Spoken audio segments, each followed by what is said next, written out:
Stay tuned for the Joan Quinn Profiles.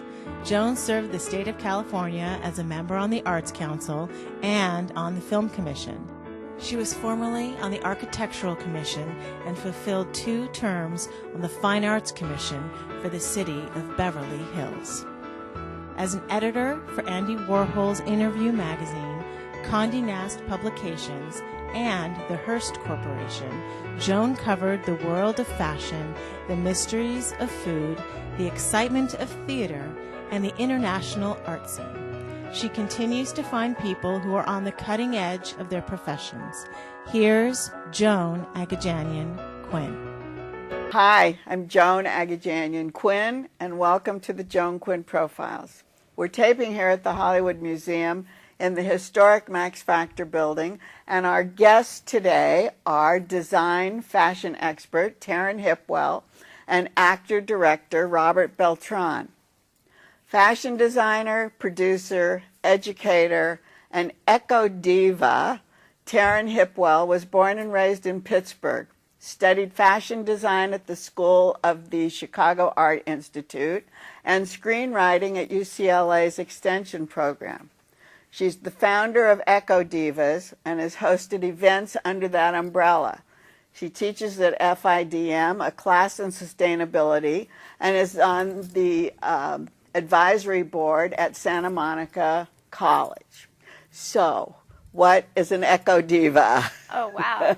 I usually ask everybody because people come up with different ways that they kind of think of it. So, would you want to answer first, and then I'll share with you? Yeah. I get to say what you are? Yeah. Eco Diva, someone who's interested in the sustainability and life cycle of the world.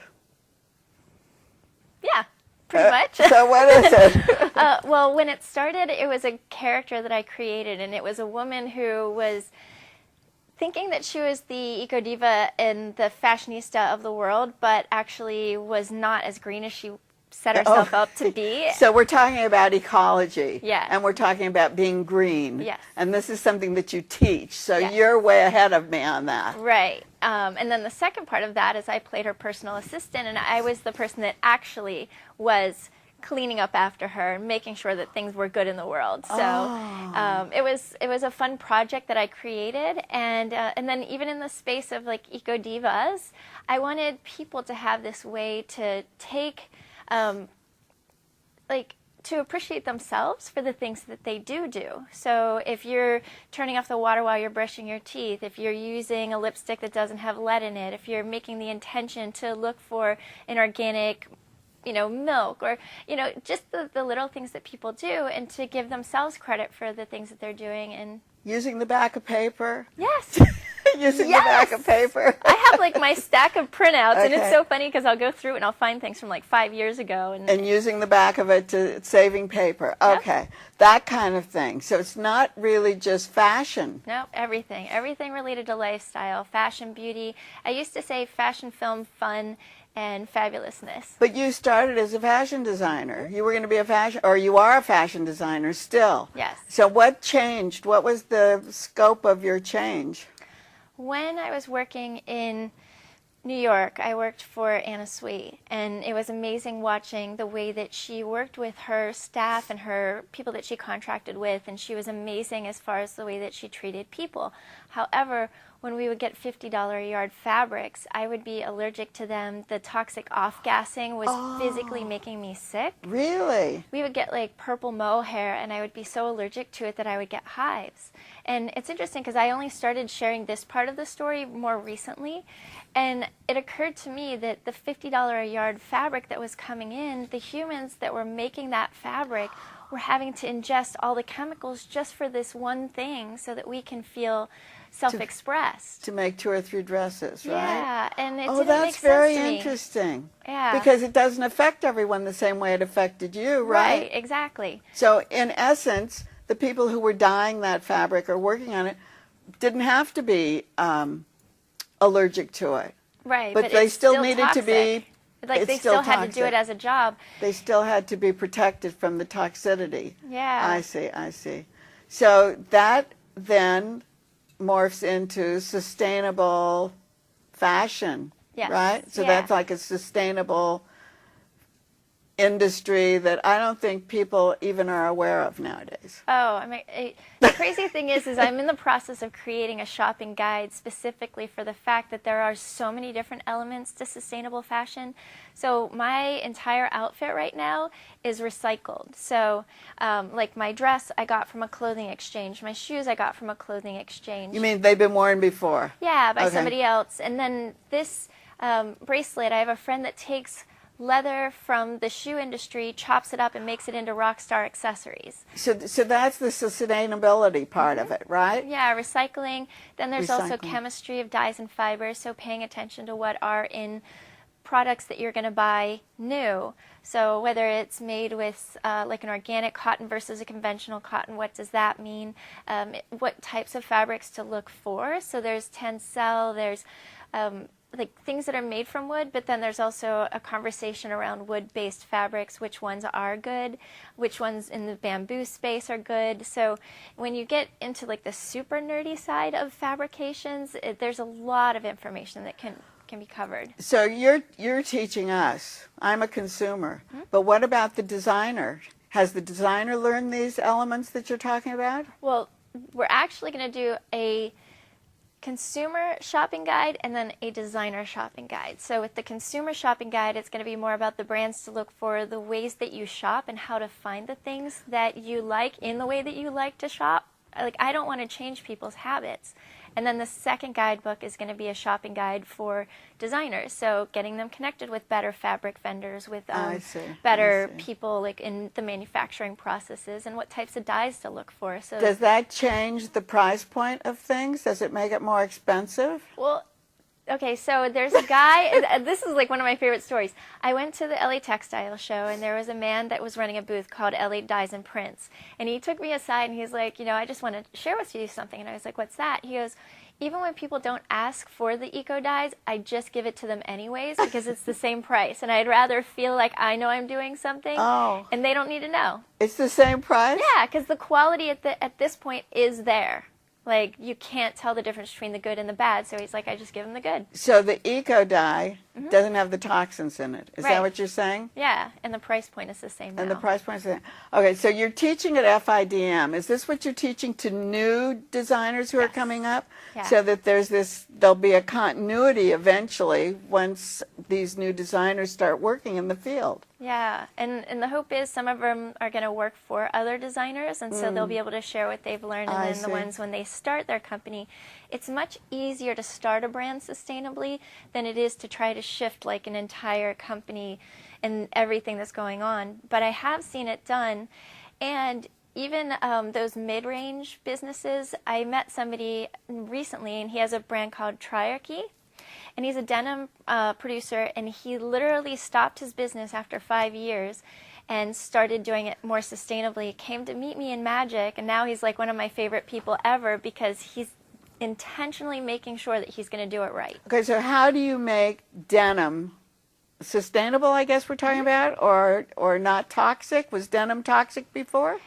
Definitely. Oh, it is? Traditional cotton and the way that it's grown, the amount of water and pesticides that it takes to grow so cotton. it starts in the ground. Yep. You're talking about the toxins in the ground. Yep. Not just so much the dyes. Right. So, okay, go on. Tell that story then about why denim is toxic because of the cotton. Yep. And then is the indigo? Dyes, so indigo is one of the dyes that if you know where you're sourcing it from, it can be something that's more sustainable. Okay. But it just depends on which fabric. So like a RIT dye indigo is not great, but if you get like a naturally sourced indigo, then that's what you need to look for. So it's even. And then what do you do with denims? Well, so some of the options with better denim are a recycled denim. There's also tencel denim, which is a recycled tree fabric. I actually got to have a conversation with somebody at Levi's, and it was so interesting. She goes, I just had a conversation with my sustainability department, and we have a lot of information that I can't share with you yet. However, she is going to send me some press releases of what they have done. And one of the things that they did do is they came up with a way to make things look stonewashed without the chemicals, without all of the water that it takes to do it. and it literally just separates 2 oxygen molecules and makes it look distressed, and it's called ozoning. And just by doing that, they ended up releasing the press release that would relate to the public, and they called it waterless. They didn't talk about the chemicals. They just said it was waterless. Because they didn't want it to be responsible that they were putting chemicals in it. Yeah, so they that didn't way want to shift the mind. Exactly. Yeah. So now it's waterless. Yep. That's very interesting, though, that they can do that. Yep. So everyone can do it if they actually are aware of it. Yeah. I mean, many people can do it if they're aware of it. Right, and it's a lot of the, if you don't know what you don't know. I was going to say, one of the things you mentioned was all the water that it takes to do that. We don't think about that as using a lot of water. What was the other thing that they do with the dyes? We were talking about the sustainability. So they didn't use as much dye, and they didn't use the toxic dye. They didn't have to use as much dyes, chemicals, energy. Chemicals, right, and the energy involved.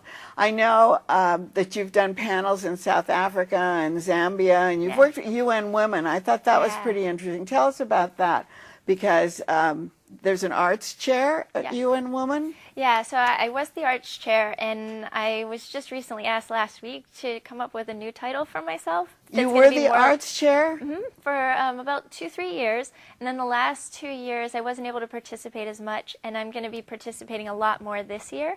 So we're going to come up with a more fashion-related title as to what my what I'm going to be doing with them. But I'm really excited because in the next few weeks I'm going to be speaking there for the 2nd time this year. At the UN? Or at the UN Women, the group here? Yeah. Yeah, and as I get more connected with them, hopefully, and I actually do know somebody that does book the speakers for the UN, so I know that that's on my to-do list. Because they don't do much art at the UN. The only way any art, because I'm an NGO to the UN, the way any art comes in is from the African countries, usually the African countries with their fabrics and their designs. And I haven't seen it much from Indonesia. We've had some people come in. But it would be an interesting thing to have this sustainability go to the UN, because that's what we're striving for all the time. Definitely. When you did those panels in Africa, what did you talk about? Oh my goodness, everything from recycled plastic bottle fabric to, well, it was great because I shared with them lots of different things of fabrications with clothes, and I was teaching both students and then teachers how to teach about the environment in fun ways. So when you're able to incorporate fashion or beauty or growing food, we even did a couple of, I had them take plastic bottles and make them into planters and plant their own seeds. Oh, that's Some great. of them hadn't ever seen anything grow in front of them. I mean, like a recycling thing to use the... Yeah, and that was because when I went to Zambia the first time, it was like awakening for me. When we were in the bush, we had to have water in bottles, and we went through, between 16 people on a Habitat for Humanity trip, about 1,000 bottles of water. So you had all that. Yeah, and the locals would take the plastic bottles, cut them in half, and take the bottom half and use it as a cup. And it was the first time I realized that even though they're disposable to us, they're not disposable. But then you talked about making fabrics from that. Can you do that? From recycled plastic bottles, yep. And what do they do? Isn't there a lot of oil in the plastic bottles? Well, that's the great thing about recycled plastic bottle fabric is the virgin fibers and fabric, both for synthetic and for the plastic bottles, does have oil. But when you're taking a waste and making it into something new, you're actually kind of overstepping that dirty process and literally just making a waste into a new fiber. That's fantastic. Yeah. Well, the time has come to an end, and we've learned so much. I'm glad I knew a little bit about the sustainability. So thank you, Taryn. Oh yeah, of course. And Thank I hope you get a lot of T-shirts today. Oh yeah, me too. Don't go away. We'll be right back with director, actor Robert Beltran.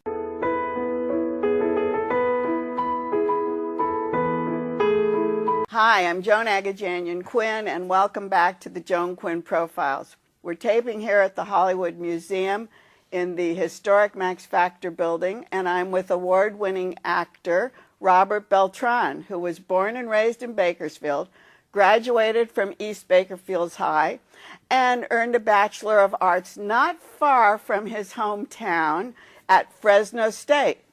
You've seen him on TV, especially in his commander role in Star Trek Voyager.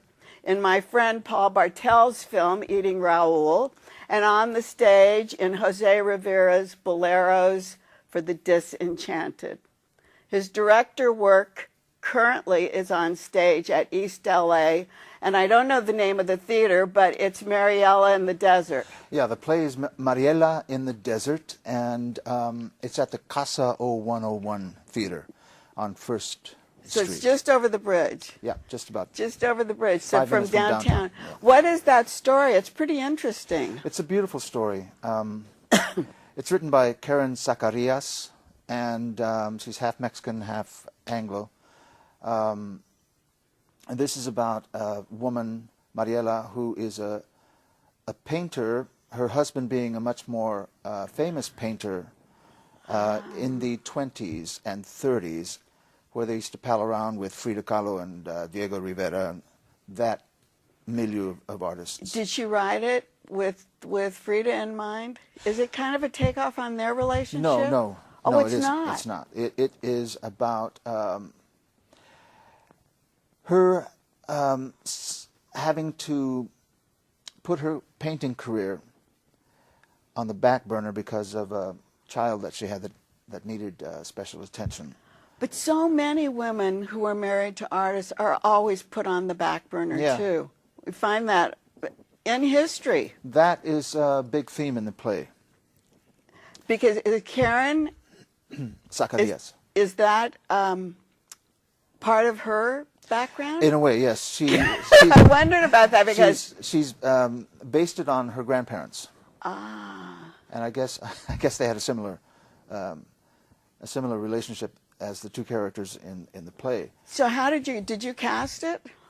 I cast it. I handpicked these actors that I wanted to work with, and they're all really great. They're like the dream team that I was hoping I could get for the play, and so it's really paying off. The play is getting incredible reviews. And in the main role? In the main role is a wonderful actress named Rachel Gonzalez. She's Mariela? She plays Mariela, and Vance Valencia plays her husband. There's also Ken Lopez, who plays the son, Vanessa Vasquez, who plays her daughter, and Randy Vasquez, who plays her daughter's husband. Is it in English? It's in English, yes. Do you direct in English or in Spanish? I direct in every language you could possibly come up with. You do? Sure.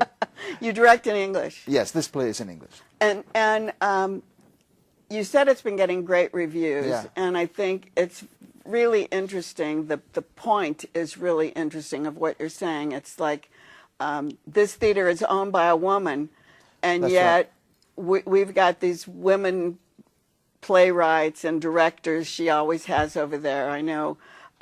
So it's a theme about women, which is very interesting because she's back on the back burner, like you said.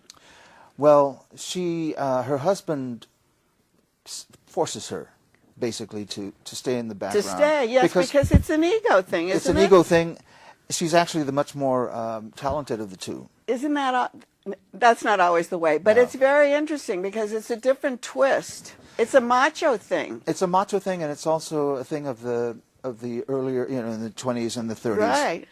And she had children, and she made the decision to take care of her children. One of her children, the young boy, really needs attention. He's kind of bipolar, autistic, not really able to take care of himself. So she sacrifices her life, her creative life, to taking care of the family. And it isn't until the end, after her husband dies, that she's able to... Do you think this could be made into a film? Easily, yes. I would love to direct it. What style of directing do you do? Because you've been in so many films and you've been directed by so many different people. Do you look to one director as your style? Well, I feel very much at home here at the Hollywood Museum because I really relate more to the old-time Hollywood than I do It's present great day. here, isn't it? Yeah, it's I great. know. It's great. Probably ghosts all over the place here. I know. So maybe they can help you. But who did you take from your stage work, or did you take from your film work, or? Well, directing is really, it starts off with the play, the text itself, and then and then you figure out what the playwright is trying to do, and then you cast it with the best actors for the role, and then you just try to bring the experience that you got when you read it. Do you have any style, though? I mean, is there a style, like you let them do what they want? Or you mean as far as how I direct? Yes, yes. Well, I did another play called I did Julius Caesar, Shakespeare's Julius Caesar. I was going to ask you, did you direct other plays? I directed that most recently, and that was different because I had a lot of amateur actors, and so I had to say, stand here, say it like this, right? Yes. But with these actors, no, you just let them run with it, and you just shape them.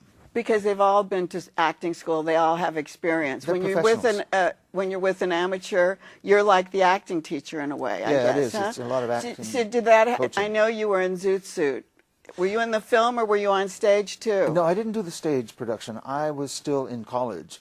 I was there at the opening with Eddie. Yeah, really? Wow, Yeah. You're lucky. And that was how many years ago? I think that was 40 years ago now. But when he was so great, and then the last terrific. time I saw him, he was at First Presbyterian Church because his granddaughter or son was in the class there for preschool, and my granddaughter was in the class. Wow. So we met again. Yeah.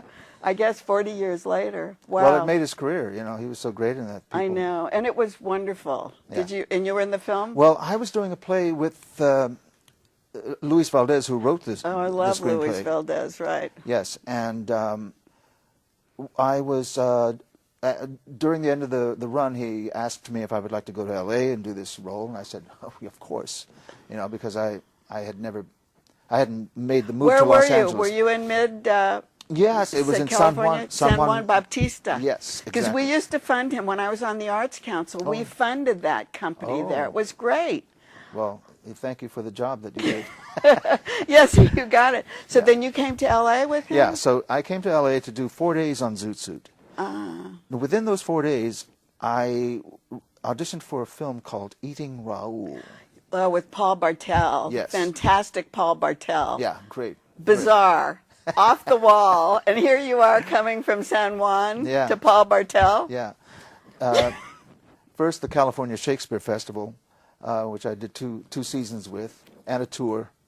And then San Juan Bautista, and then came here to do 4 days on Zoot Suit, and then I met Paul and read for him and Mary Warnoff. Mary, good friend. Yeah, she's great.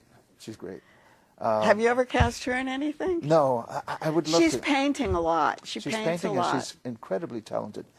I would love to do a very bizarre Macbeth with her, actually.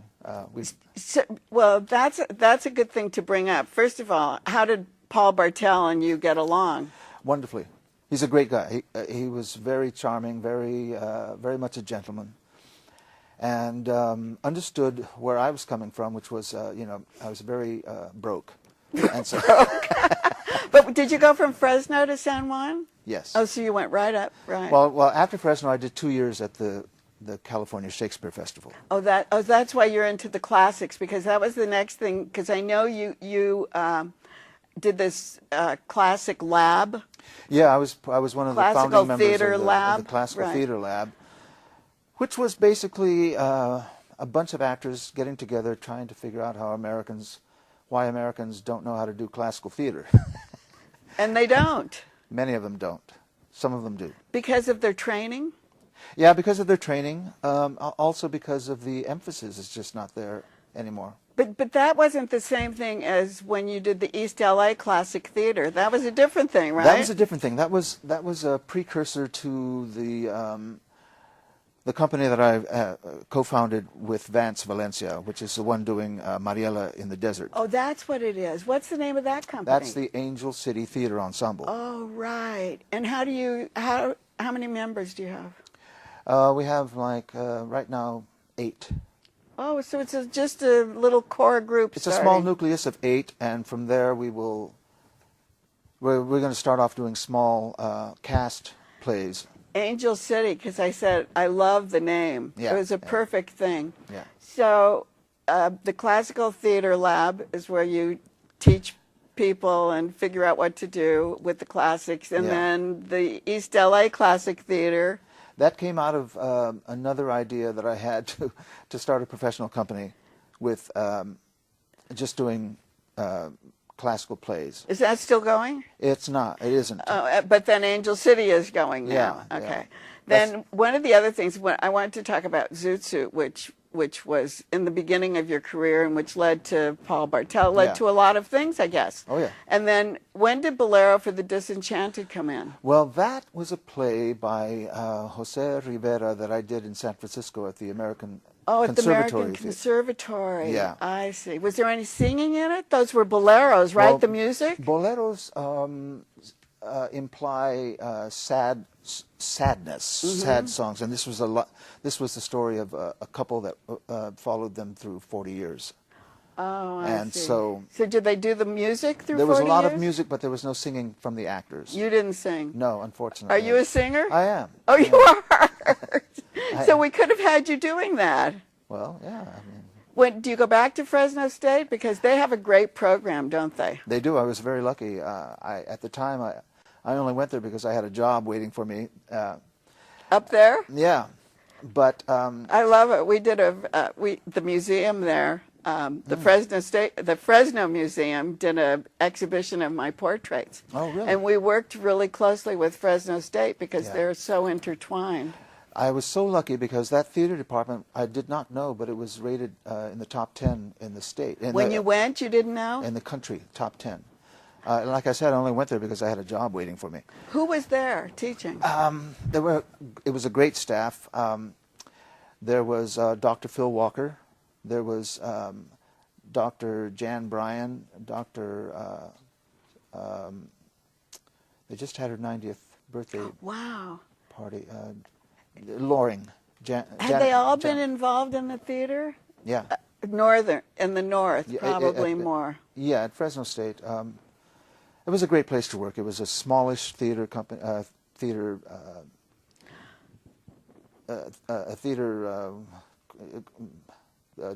department. I was asking you about whether you sang or not. There's music in your family. Yes. Yeah, I have a very well-known brother. My brother Louis has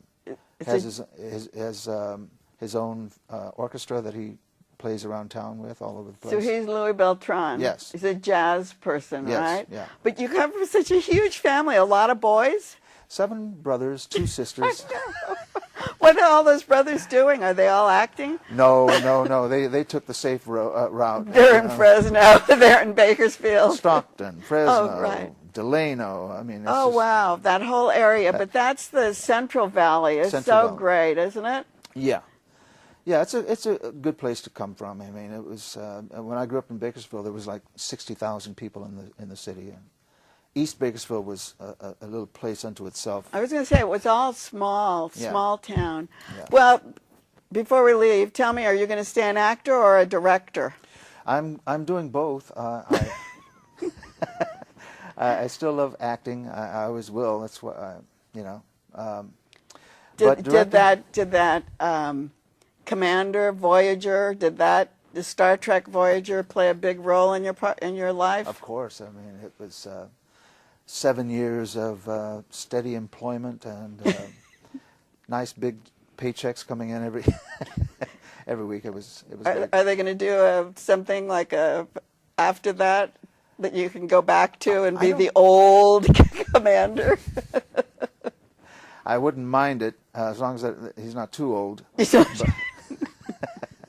No, I had a great time, 7 years on that, and it allowed me to be able to say no to things that I might have said yes to if I was, really desperate or something. So, well, we were not desperate, but we were so happy to have you today. So thank you very much, Robert. My pleasure. Thank you, Joan. So much. Thanks for watching the Joan Quinn Profiles, and keep writing to JAQUINN1 at AOL.com. See you next time.